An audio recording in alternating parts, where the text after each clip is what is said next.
avec Ludovic Tricoire, qui est donc chercheur CNRS, qui est en fait avec les familles depuis 3 ans maintenant. Et donc il va nous présenter en fait ses travaux sur les cellules souches et voilà l'intérêt des cellules souches en fait pour étudier les pathologies green. Merci Ludovic. Merci. Alors, tout d'abord, je voudrais remercier à Clémence de m'avoir invité. Enfin, c'est toujours un grand plaisir pour moi de venir à cette journée, à la fois scientifiquement parce que je rencontre des collègues, mais aussi humainement parce que je vous rencontre. Et c'est en tant que chercheur et j'allais dire du service public, je trouve que c'est important qu'on vienne à la rencontre des gens pour transmettre nos connaissances et partager le savoir, que ça ne reste pas dans les laboratoires. Voilà.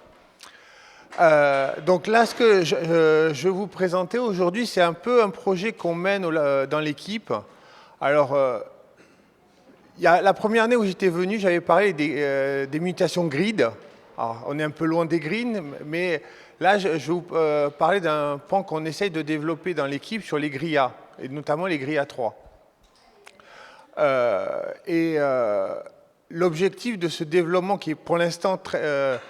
à ses débuts, c'est vraiment d'avoir un système qui nous permette d'identifier facilement de nouvelles molécules qui puissent restaurer les altérations qu'on observe. Alors là, on va voir dans le cas de GRIA3, mais le but, c'est vraiment, enfin moi, c'est surtout au contact de vous les familles, c'est que quand vous avez une mutation, qu'on sache qu'elle soit LOF, GOF, mais pas forcément sur des oocytes ou des HEK, mais vraiment sur des neurones humains.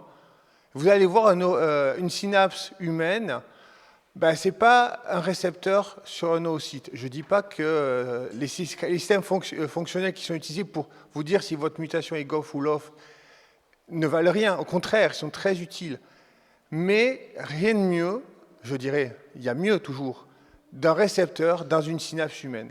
Et c'est sûr, ça demande un peu plus de temps, un peu plus d'argent, mais on se rapproche quelque part de la synapse telle qu'elle est dans le cerveau des enfants.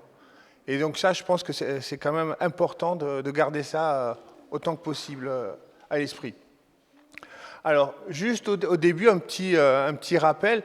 Alors, ce matin, on a entendu beaucoup parler des greens. Je voulais juste les replacer dans la famille des récepteurs ionotropes du glutamate. Alors, nous, en recherche, on ne les appelle pas forcément GRIA, green, on les appelle AMPA, kainate, delta ou NMDA. Donc, excusez-moi, peut-être que j'utiliserai ces mots-là. C'est juste pour vous les redonner. Et ce qui rend l'étude de ces récepteurs compliquée aussi de notre point de vue en tant que scientifique, ce n'est pas juste une molécule qui se balade dans le neurone, c'est une molécule qui est à la synapse et qui a la bonne idée, ou mauvaise idée, selon les manières, de s'assembler en plusieurs molécules, en fait, des macromolécules. Par exemple, vos enfants ont une mutation, par exemple, sur, admettons, GRIN2B. En fait, GRIN2B ne va pas être seul à la synapse, il va s'associer à GRIN1, en fait, qui, lui, heureusement, n'a pas de mutation. Donc, pareil, ceux qui ont des mutations sur GRIN1, les GRIN1 s'associent avec GRIN2. Voilà, donc c'est ça aussi, je voulais un peu rappeler, en fait, la difficulté, oui. Alors, justement, les GRIA s'associent entre eux, pareil. Il y a GRIA 1, 2, 3, 4, s'associent entre eux, avec GRIA 2 qui joue un peu un rôle particulier, parce que s'il est là ou pas là, ça change les propriétés du canal qu'il forme. Voilà, donc, et ça change notamment les propriétés de la synapse quand il est à cette synapse-là. Et donc, ce qui fait aussi la particularité des GRIA,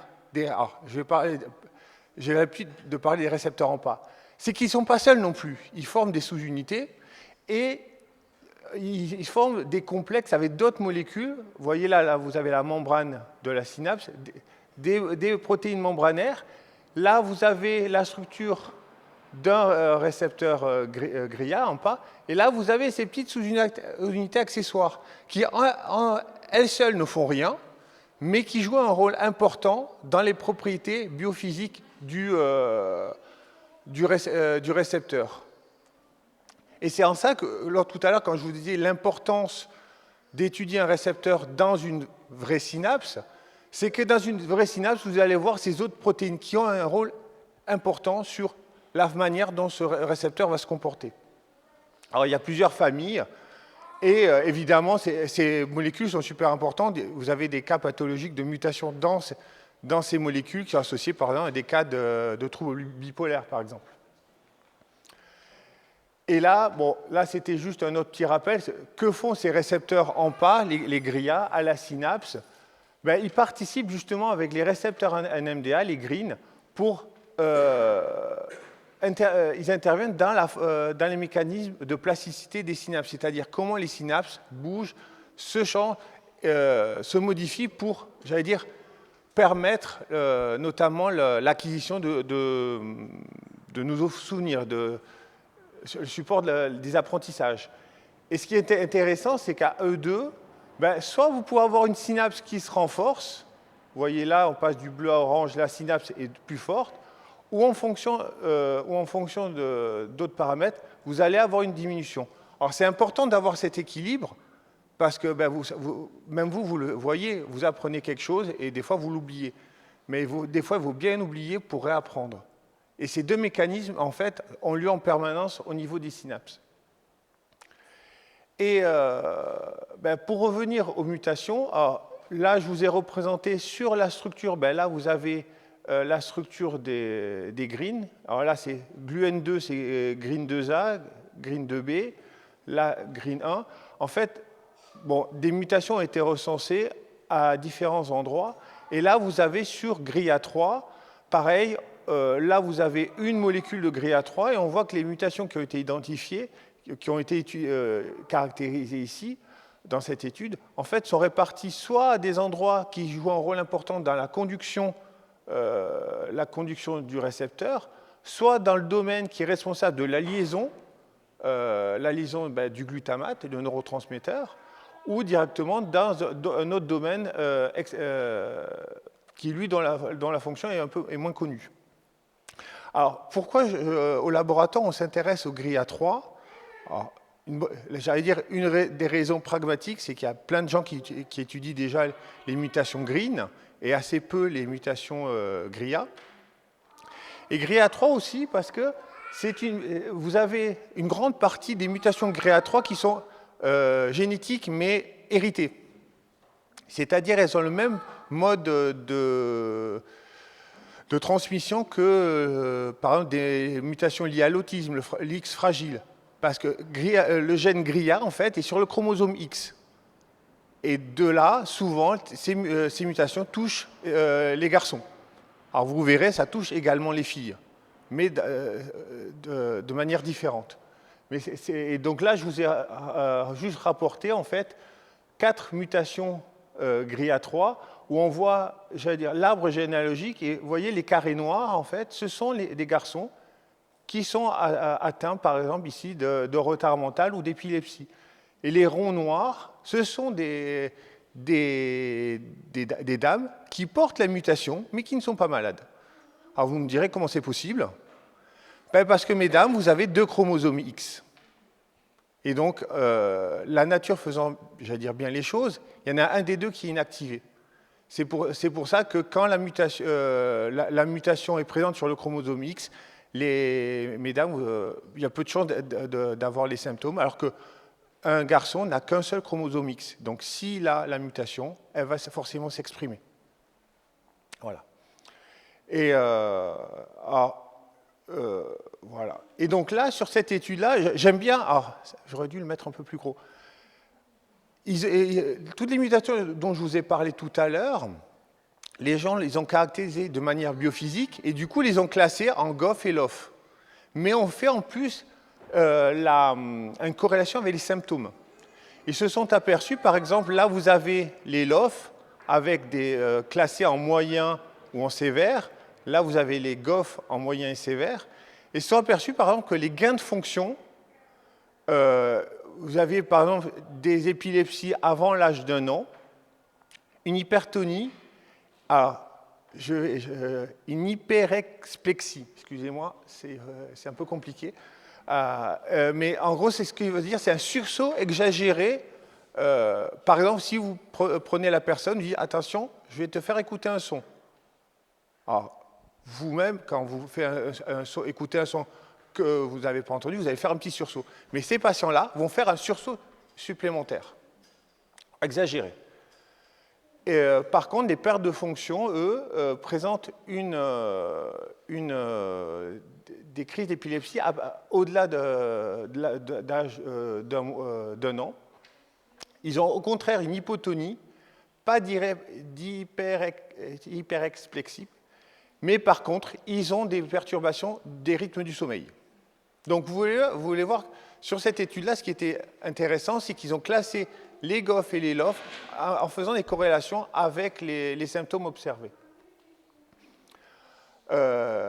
Autre chose qui m'a beaucoup intéressé par rapport aux mutations GRIA3, c'est que chez les patients, certains patients souffrant de mutations GRIA3, il y avait une hyperagressivité. Là, l'objet de cette étude-là, en fait, c'était souvent des mutations LOF, où il y avait une diminution de l'expression à la membrane, mais une agressivité excessive. Alors, ce qui était intéressant dans cette étude-là, c'est qu'il faisait aussi une corrélation avec les criminels violents. Ils avaient trouvé une mutation toujours dans GRIA3, alors pas dans la région codante, c'est-à-dire qui code pour la protéine, mais dans le gène qui, j'allais dire, quand la mutation, la séquence mutée s'allongeait, mais ils voyaient une corrélation avec la violence des crimes. Et alors, ils se sont aperçus qu'en fait, cette mutation induisait une diminution de l'expression de GRIA3. Alors, c'est intéressant parce que les gens ont reproduit quelque part cette mutation chez la souris. C'est un modèle assez courant d'études. Et ils ont supprimé le gène GRIA3 chez la souris. Ils se sont aperçus que les souris devenaient excessivement agressives. Voilà. Donc, il y a eu 2 études comme ça où, par exemple, ils mettaient une souris normale avec une souris mutante. Mais la souris mutante, elle attaquait toujours la première et fréquemment. Enfin, voilà. Donc, ça pose, j'allais dire, outre les questionnements, les problématiques neurodéveloppementales, mais on peut s'interroger sur le degré A3 dans les circuits neuronaux impliqués dans l'agressivité. Mais bon, on s'éloigne un peu du sujet. Tout à l'heure, je vous avais parlé de la caractérisation des mutations, la caractérisation fonctionnelle en oocytes. Alors là, je vous ai mis une petite image. Qu'est-ce que c'est un oocyte de Xénope? Là, vous voyez, c'est presque 1 millimètre. Et en fait, on arrive à enregistrer l'activité des récepteurs lorsqu'on les exprime dans ces cellules-là. Et c'est très bien, c'est très efficace, mais à ce niveau-là, on va mesurer essentiellement les propriétés biophysiques du canal, c'est-à-dire la sensibilité ou la manière, le temps que le canal s'ouvre, ou la sensibilité au glutamate, le neurotransmetteur. Mais on perd un peu la partie physiologique que devient le récepteur dans la synapse. Alors, cette technique-là, c'est la même étude dont je vous ai parlé, a permis de caractériser, de phénotyper plein de mutants GRIA3, là vous en avez, et de mesurer par exemple ici la sensibilité au glutamate. On peut voir en fonction des mutations, la réponse au glutamate change. Vous avez certaines concentrations de glutamate,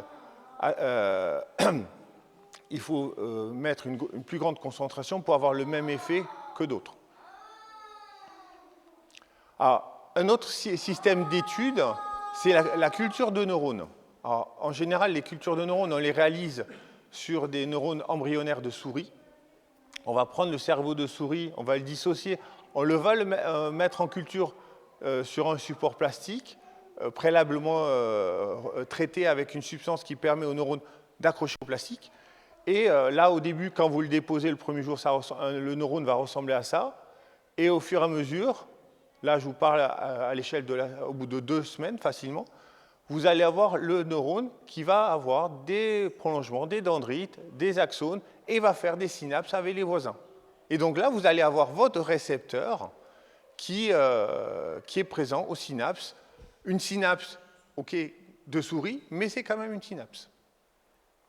Voilà. Et donc, bon, c'est un système assez couramment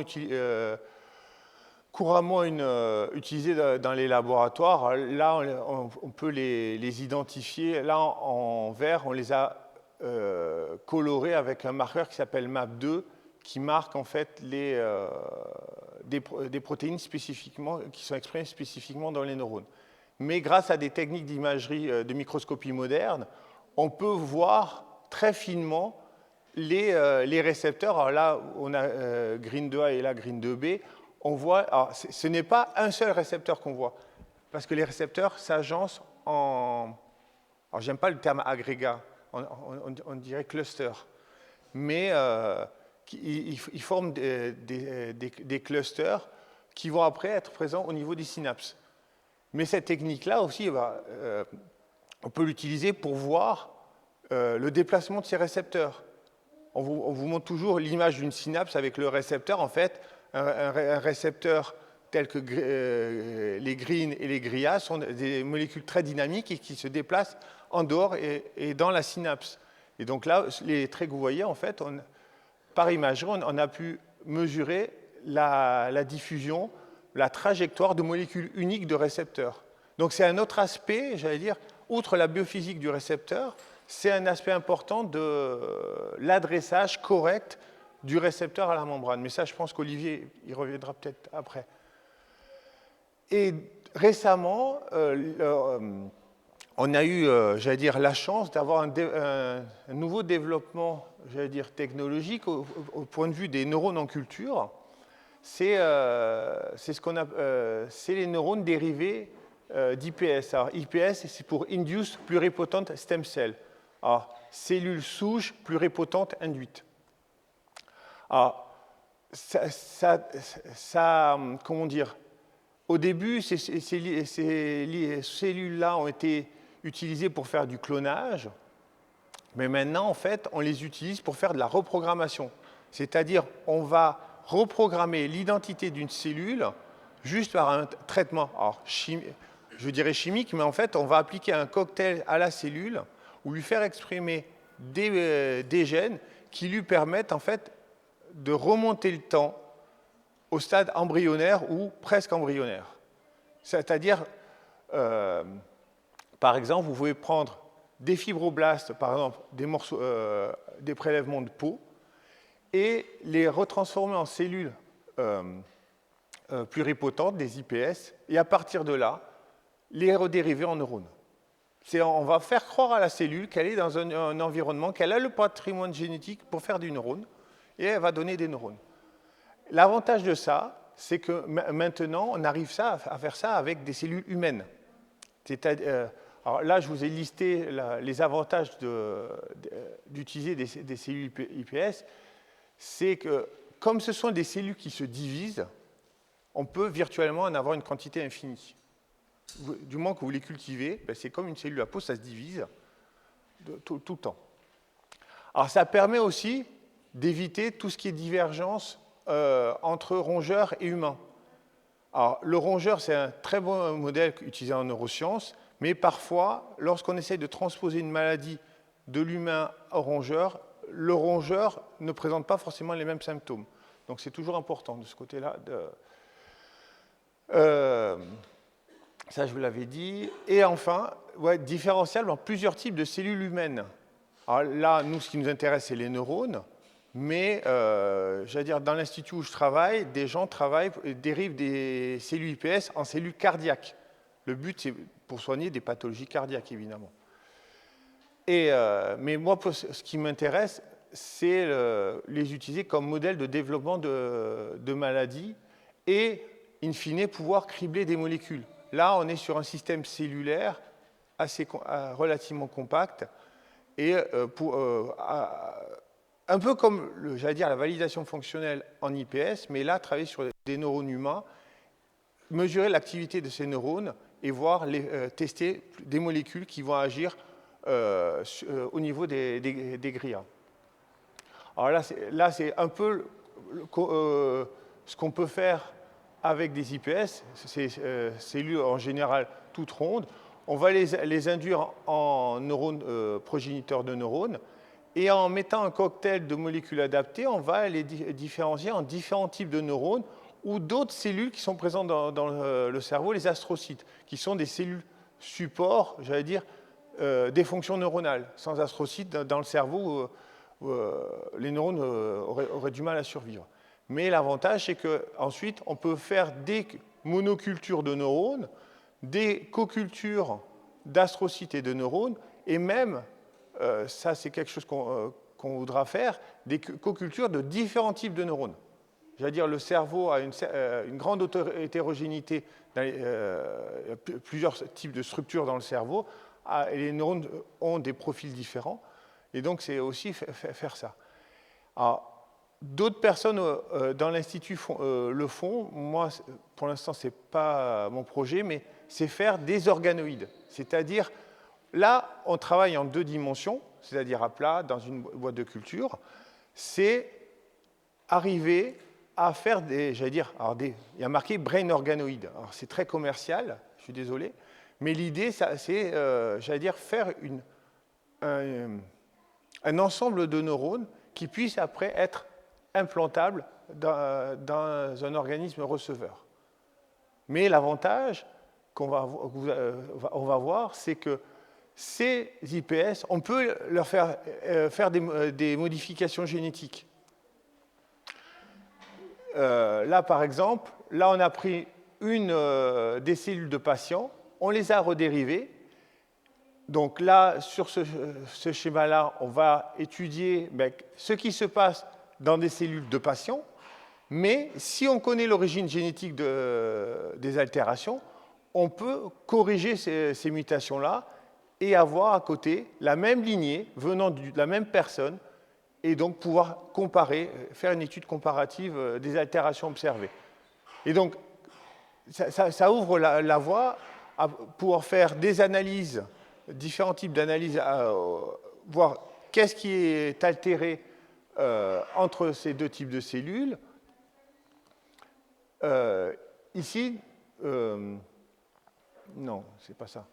Là, par exemple, il regarde l'expression d'ARN, c'est-à-dire les différents gènes qui sont exprimés, ils peuvent voir, j'allais dire, outre la mutation qui a été corrigée, sur quel autre gène ça a un impact. On peut faire aussi des caractérisations histologiques. Alors, nous, au laboratoire, on fait également des caractérisations électrophysiologiques. Alors, le projet sur lequel on va travailler sur essentiellement des cellules corticales.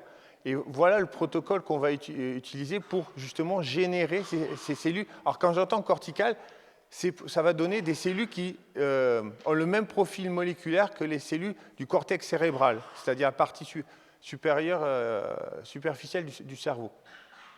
Et donc là, vous avez les différents traitements qu'on a. Ici, vous avez en fait, on va utiliser l'antivirus, un virus, pour aller exprimer dans ces cellules-là un gène qui s'appelle la neurogénine 2, qui va en fait instruire la cellule d'avoir un profil neuronal, et notamment un profil neuronal et cortical. Donc là, vous avez ces cellules-là IPS à 6 jours après traitement et 14 jours. Vous voyez, là déjà, on observe des prolongements. Ici, pareil pour un autre clone. Là, vous voyez le décours temporel. Alors là, il est indiqué analyse fonctionnelle à partir de 14 jours. Dans notre cas, on s'intéresse aux synapses. Les synapses se forment bien plus tard. Il faut quand même attendre 1 mois, voire 45 jours pour voir apparaître la formation des synapses. Alors là, vous avez un exemple de différents types de neurones qu'on peut générer par cette méthode-là. Et le temps, en fait, vous voyez, ça se chiffre en semaines avant d'avoir des neurones à peu près matures. Et donc, ce matin, Gianpaolo vous a parlé des neurones inhibiteurs dans le cerveau qui jouent un rôle important.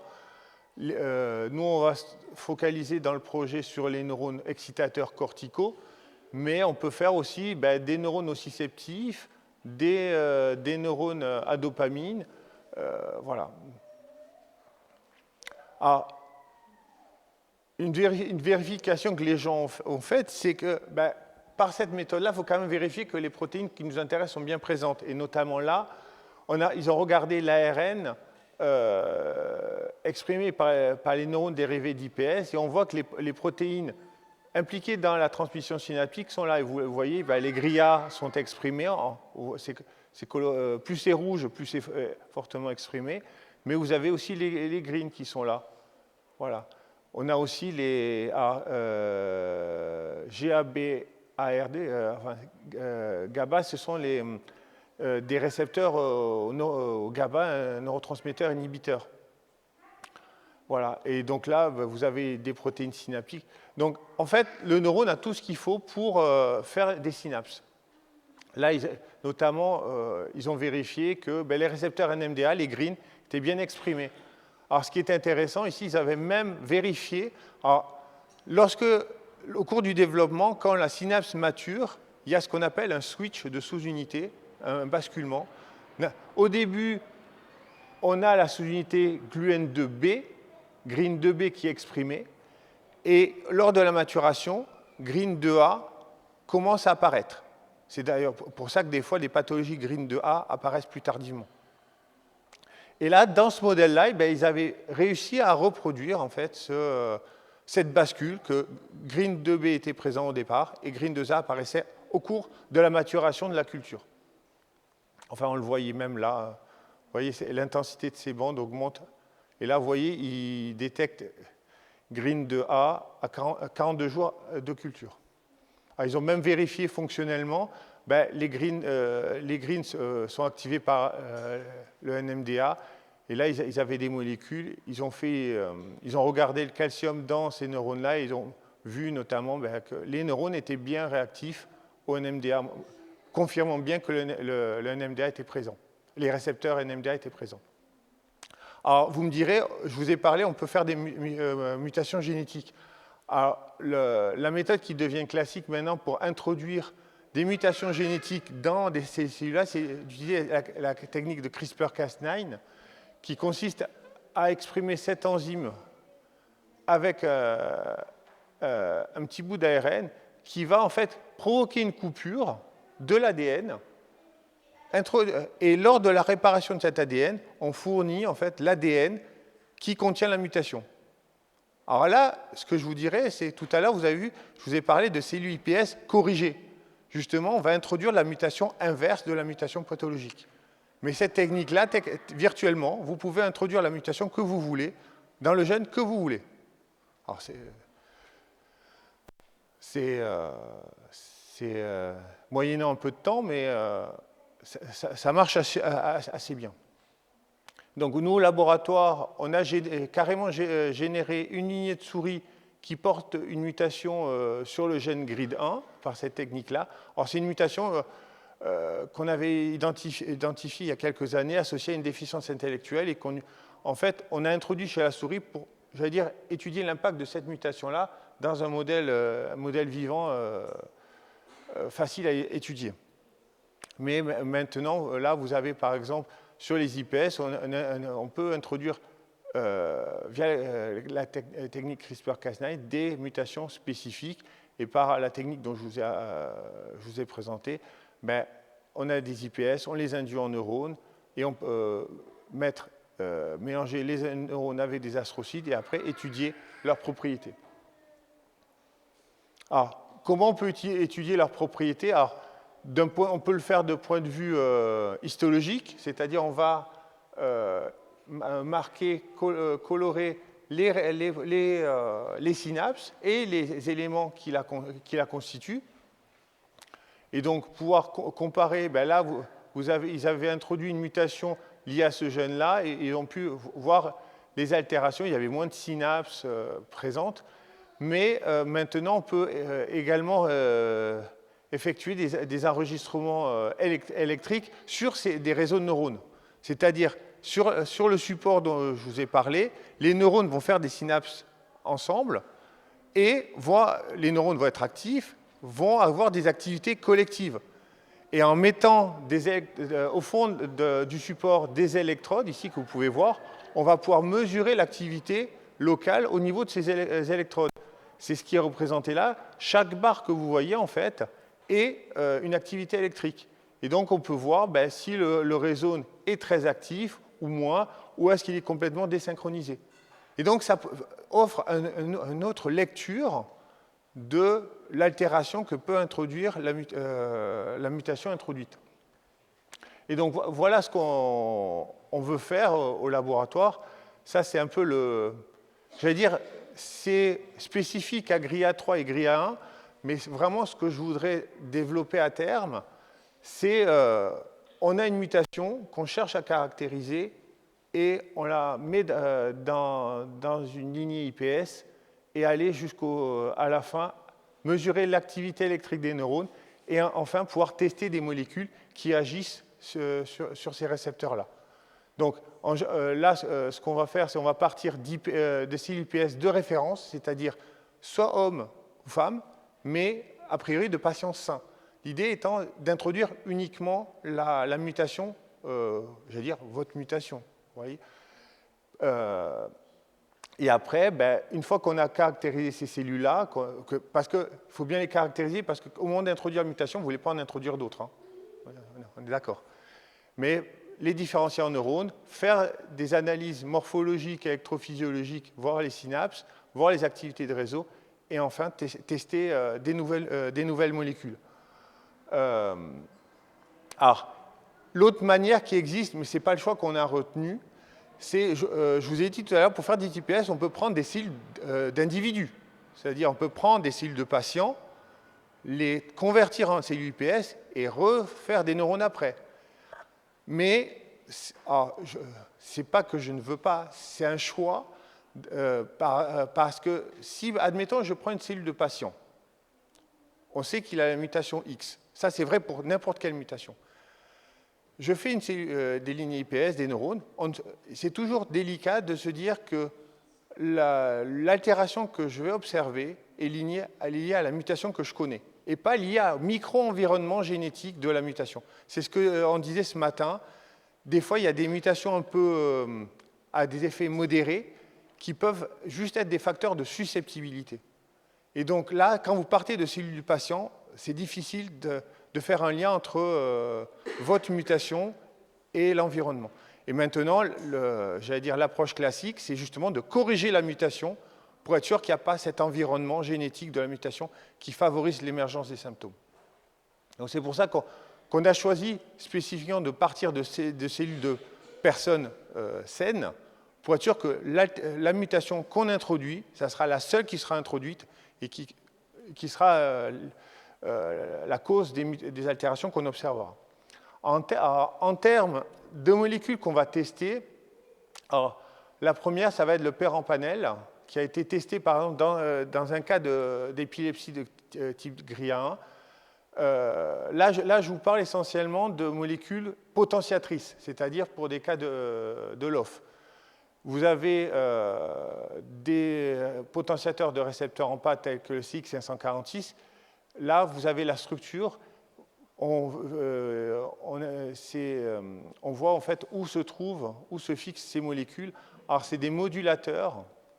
Alors, quand je parle de modulateurs, ça va favoriser l'action de la molécule endogène.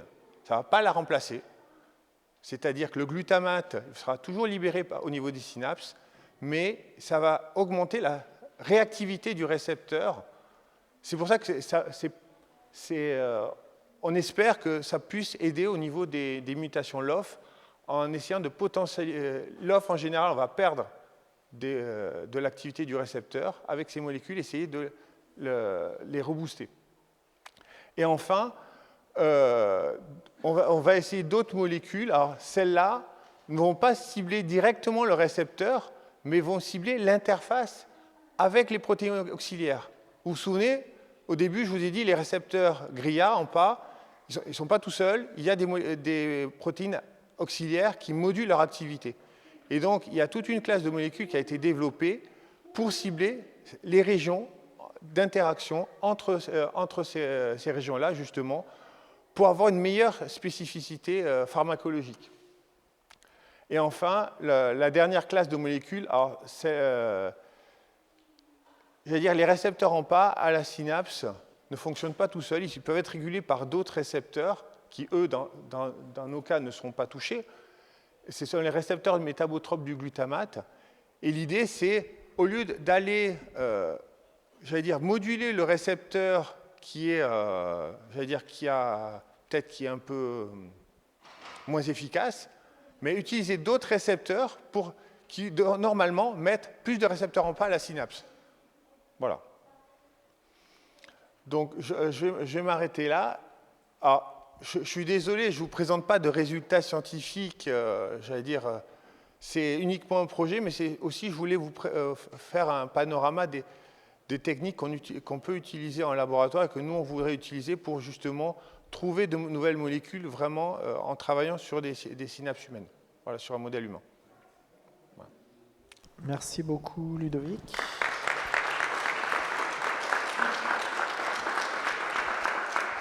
Est-ce qu'il y a des questions sur le sujet? Du coup, j'ai gardé ma veste finalement.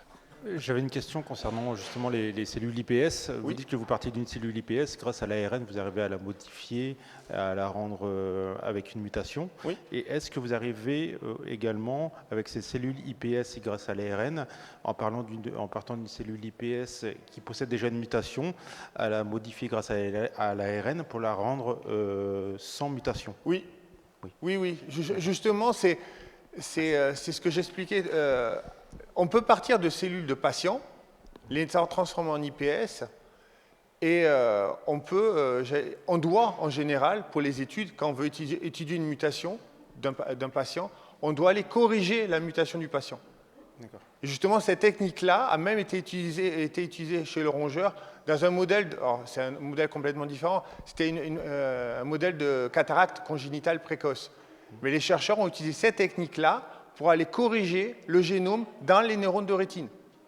Et donc, les neurones de rétine se développaient très bien. En fait, c'était assez paradoxal. Les parents étaient malades, mais les petits ne l'étaient plus. D'accord. Donc, en gros, par la suite, il pourrait être envisagé une thérapie génique où on pourrait réinjecter des cellules ne possédant pas cette mutation chez un patient. Alors, vous pouvez soit injecter des nouveaux neurones, maintenant les gens essayent de faire ça, c'est-à-dire faire des neurones dérivés d'IPS corrigés et les greffer. Oui. Ça se fait, j'allais dire, chez le rongeur, mais clairement, les neurones humains chez le rongeur arrivent à s'insérer dans le réseau de neurones de rongeur et donc ne présentent plus les altérations. D'accord. Mais, j'allais dire, à l'heure actuelle, vous avez des thérapies géniques qui sont basées sur cette correction. Au niveau neuronal, c'est beaucoup plus compliqué. À l'heure actuelle, les gens vont plus travailler sur des cardiopathies. C'est beaucoup plus simple, d'aller injecter des cellules corrigées directement dans le muscle cardiaque, par exemple. D'accord. Et est-ce que c'est envisagé alors par la suite pour les mutations du gène gris d'utiliser ces techniques ou on en est encore trop loin à l'heure actuelle? J'allais dire, moi, d'un point de vue scientifique, comment dire, je ne veux pas vous donner de faux espoirs dans le sens où la technique de CRISPR-Cas9 ne marche pas à 100%. Dans le sens où vous allez prendre 100 cellules, vous allez introduire ce qu'il faut faire pour la mutation dans 100 cellules, mais il n'y en a que 20 qui vont avoir vraiment la mutation sans en avoir d'autres. Et c'est ça qui pose problème avec l'application en thérapie génique de cette technique, c'est que on peut très bien injecter chez l'individu un virus qui va vous apporter ce qu'il faut, mais on n'a aucun moyen derrière pour aller vérifier est-ce que toutes les corrections qui doivent être ont été bien faites au bon endroit et pas d'autres. D'accord. Voilà. Donc c'est un bémol, je préfère le mentionner. Parfait, merci beaucoup. C'est d'ailleurs pour ça que les gens préfèrent les greffes, l'approche par greffe, parce que du coup, vous modifiez une cellule IPS, vous la faites se diviser autant qu'il faut, vous transformez les neurones, et là, vous êtes sûr que les neurones que vous allez générer ont tous le même patrimoine génétique corrigé.